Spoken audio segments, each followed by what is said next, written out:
Chairman. I want to thank you, Mr. Chairman, for holding this hearing.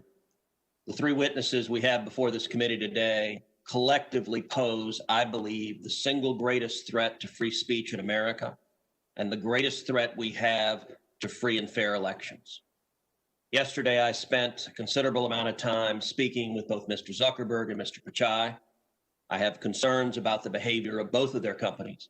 I would note that Facebook is at the minimum at least trying to make some efforts in the direction of defending free speech. I appreciate their doing so. Google, I agree with the concerns that Senator Klobuchar raised. I think Google has more power than any company on the face of the planet. And the antitrust concerns are real. The impact of Google is profound. And I expect we will have continued and ongoing discussions about Google's abuse of that power and its willingness to manipulate search outcomes to influence and change election results. But today, I want to focus my questioning on Mr. Dorsey and on Twitter. Because of the three players before us, I think Twitter's conduct has by far been the most egregious. Mr. Dorsey, does Twitter have the ability to influence elections? No. You don't believe Twitter has any ability to influence elections? No, we are one part of a broad spectrum of communication channels that people have. So you're testifying to this committee right now that Twitter, when it silences people, when it censors people, when it blocks political speech, that has no impact on elections? People have choice of other communication channels with which. Not if they don't hear information. If you don't think you have the power to influence elections, why do you block anything?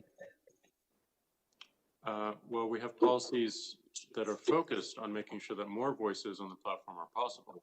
We see a lot of abuse and harassment, which ends up silencing people and having them leave from the platform. All right, Mr. Dorsey, I find your opening questions, your opening answers absurd on their face. But let's talk about the last 2 weeks in particular. As you know, I have long been concerned about Twitter's pattern of censoring and silencing individual Americans with whom Twitter disagrees. But 2 weeks ago, Twitter, and to a lesser extent, Facebook, crossed a threshold that is fundamental in our country. 2 weeks ago, Twitter made the unilateral decision to censor the New York Post in a series of 2 blockbuster articles, both alleging evidence of corruption against Joe Biden, the first concerning Ukraine, the second concerning communist China.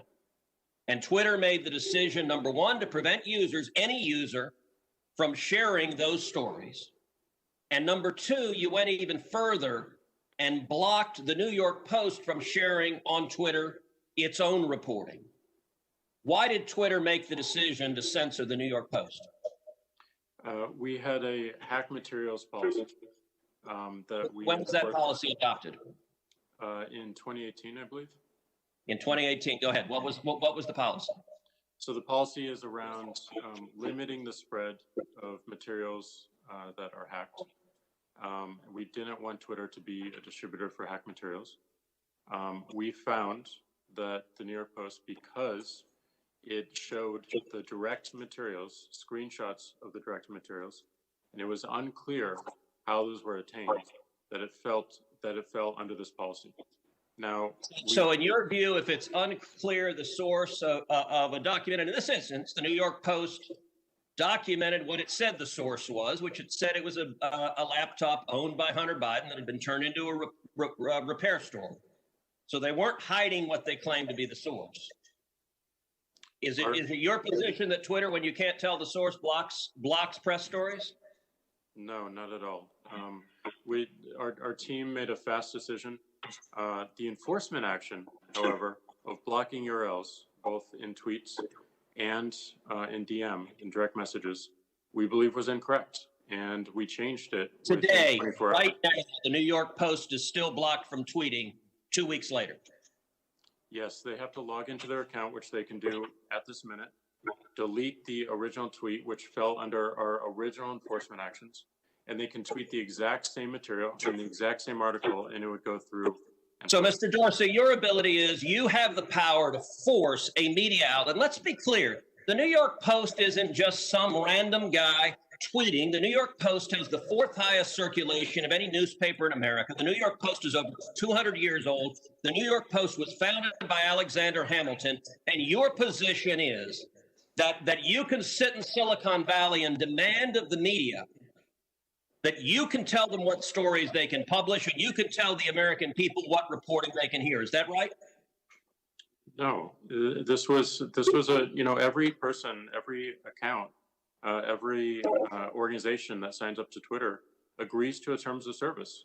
Terms of service is so published. Media outlets must genuflect and obey your dictates if they wish to be able to communicate with readers. Is that right?